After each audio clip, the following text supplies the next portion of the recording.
नोएडा में विकास की दिशा में एक बड़ा कदम उठाते हुए 5 नए सेक्टर बसाने की तैयारी हो रही है, जिसके लिए 10 गांवों की लगभग 1500 हेक्टेयर जमीन का अधिग्रहण किया जाएगा। ये पूरा प्रोजेक्ट भारत सरकार के मास्टर प्लान 2041 का हिस्सा है और यमुना प्राधिकरण ने इसके लिए जिला प्रशासन को प्रस्ताव भेज दिया है।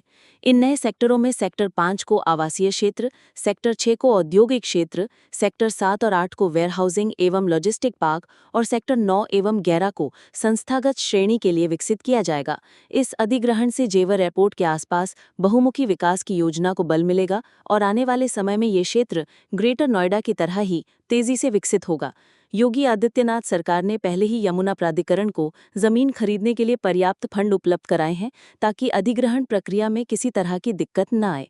अगर हम उन गांवों की बात करें जिनकी जमीन अधिग्रहित होगी, तो इनमें कानपुर के 3 सेक्टर शामिल हैं, जहां सेक्टर 6, 7 और 8 के लिए 256 हेक्टेयर जमीन ली जाएगी। जौनचाना में सेक्टर 11 के लिए 18 हेक्टेयर, मुद्रा में सेक्टर 6, 7 और 8 के लिए 298 हेक्टेयर, मयाना में सेक्टर 5 और 11 के लिए 87 हेक्टेयर, कल्लूपुरा में सेक्टर 5 के लिए 220 हेक्टेयर, मिलक करीमाबाद में सेक्टर 8 के लिए 13 हेक्टेयर, दस्तमपुर में सेक्टर 8 के लिए 235 हेक्टेयर, ईमान नगर में सेक्टर 6 के लिए 20 हेक्टेयर, नगला सपूर में सेक्टर 6, 7 और 8 के लिए 138 हेक्टेयर और बीरमपुर में सेक्टर 9 के लिए 167 हेक्टेयर भूमि अधिग्रहित की जाएगी।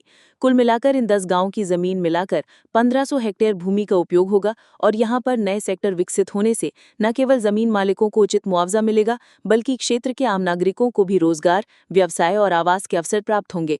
जेवर एयरपोर्ट के नजदीक ये विकास भविष्य में इस पूरे इलाके को एक प्रमुख औद्योगिक, लॉजिस्टिक और शैक्षिक हब में बदल देगा। सरकार का ये कदम न केवल निवेश आकर्षित करेगा, बल्कि स्थानीय स्तर पर भी बड़े पैमाने पर रोजगार और इंफ्रास्ट्रक्चर को बढ़ावा देगा। आने वाले समय में नोएडा और जेवर एयरपोर्ट का ये क्षेत्र पूरे उत्तर प्रदेश का नया विकास केंद्र बनने जा रहा है। ऐसे ही महत्वपूर्ण अपडेट्स के लिए चैनल को लाइक और सब्सक्राइब करना न भूलें।